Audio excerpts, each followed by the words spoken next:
Africa sits at number 117 out of 149 countries in terms of gender wage equality. This despite the country ranking 19th in terms of gender equality. Women's lower level of education is often cited as a reason for lower pay. Well, Associate Professor in Organisational Behaviour and Leadership at the University of Stellenbosch Business School, Anita Bosch, says addressing the pay gap between men and women is an important step towards income justice for South African women. Bosch says South African women are graduating at the same rate or better than men in higher paid fields such as commerce, science, engineering and technology. Anita Bosch joins me now in studio to discuss this. Good evening, Prof. Thanks very much for your time. I think we'll start there, like where a point is being made in that intro, that we have these progressive laws.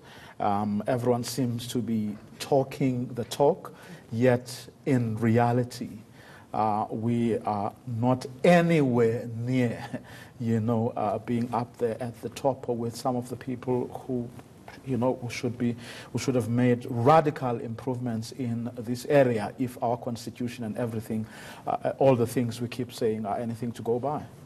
Yes, I think the interesting thing is that South Africa is a magnificent country with incredible laws and the constitution.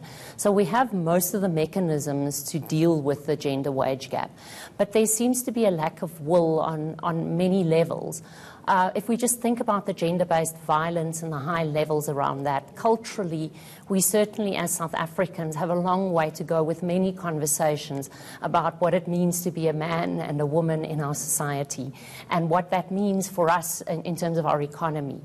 In terms of the legislation, I think something that we might not be focusing on a lot, and especially company directors, are not paying attention to their fiduciary responsibility with regards to fulfilling the King Code, the Companies Act very often, in terms of annual reporting. So the Companies Act requires for us to report on director remuneration. But King Codes have been incorporated in the Johannesburg Stock Exchange listings requirements. And so every listed company are actually mandated to report on a fair remuneration policy and also implementation plans in their annual reports, not only on director remuneration. We also have the Employment Equity Act, and in terms of that also, companies larger than 50 employees have to report annually on their pay information. I think the next step is firstly for directors to really become much more aware of their responsibility. The second one is for us as investors to start with responsible activism, to really actually look at the annual report of companies that you intend investing in and to ask yourself whether this company is truly doing the right thing. And then for people that work inside those companies to take those reports and to have a look, see what the company is purporting to do and to see whether that actually is happening inside the organization. One would imagine there are quite a number of contributing factors or factors that are making it, that are making this not the gender gap not to be narrowed.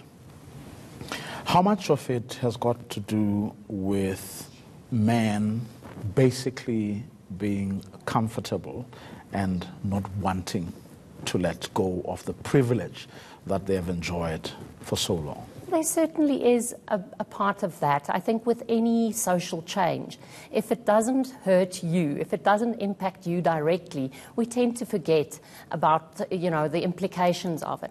But for heterosexual couples where there's a man and a woman in a relationship and they're raising a family, it actually does hurt the family unit. For same-sex couples, the same would go if it's two women in that marriage. So the reality is that it affects women's participation in the economy. It affects women's morale and motivation. It certainly is untenable. And in a country where there are so many women-headed households, I think more importantly, it really is an issue of social redress.